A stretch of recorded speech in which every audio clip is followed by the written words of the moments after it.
আৰু এইখিনিও কথা কৈ দিয়ক যে মই যে কৈ থাকোঁ যে মুখ্যমন্ত্ৰীয়ে বাংলাদেশ গৈ খুব ভাল পায়, বহুতবাৰ বাংলাদেশ গৈছে, মইতো এবাৰে কৈছোঁ, 10 বাৰ তেওঁ বাংলাদেশ গৈছে।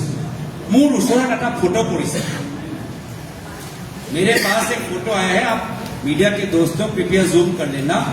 कृपया मुख्यमंत्री बताए कि ये फोटो कब लिया और इस फोटो के पीछे क्या बातचीत हुई।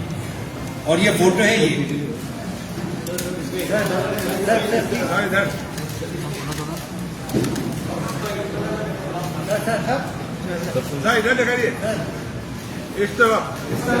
ये फोटो बांग्लादेश का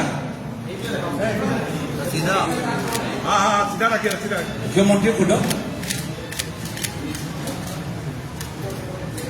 एक बहुत बड़े दरगाह के सामने ये फोटो, बहुत डाঙৰ বিখ্যাত দৰগাহ সন্মুখত এই ফটো। এই ফটো এজন ডাঙৰ বিখ্যাত মৌলানা লগত হিমন্ত বিশ্ব শৰ্মা ডাঙৰীয়া ফটো।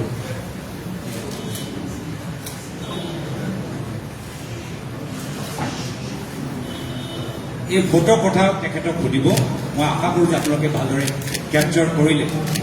সেইকাৰণে কোনদিন মুখ্যমন্ত্ৰী হিন্দু, কোনদিন মুখ্যমন্ত্ৰী মুছলিম, কোনদিন মুখ্যমন্ত্ৰী হিমন্ত বিশ্ব শৰ্মা নাস্তিক, কোনে ক'ব নোৱাৰে।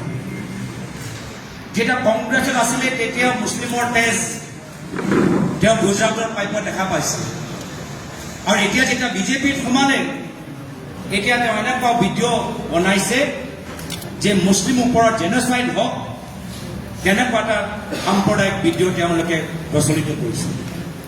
কাইলৈ গৈ নিজৰ ৰাজনৈতিক সুৰক্ষাৰ বাবে কাইলৈ গৈ তেওঁ খ্ৰীষ্টিয়ান হৈ যায় নে শিখ হৈ যায় নে আকৌ মুছলিম নিজে হৈ যাব ক'ব নোৱাৰে। কংগ্ৰেছে দিনত একদম ছেকুলাৰ টুপিও পিন্ধিব। আজি মোৰ টুপি লৈ বহুত ফটোবোৰ ওলাইছে, মই দেখিছোঁ সামাজিক মাধ্যমত।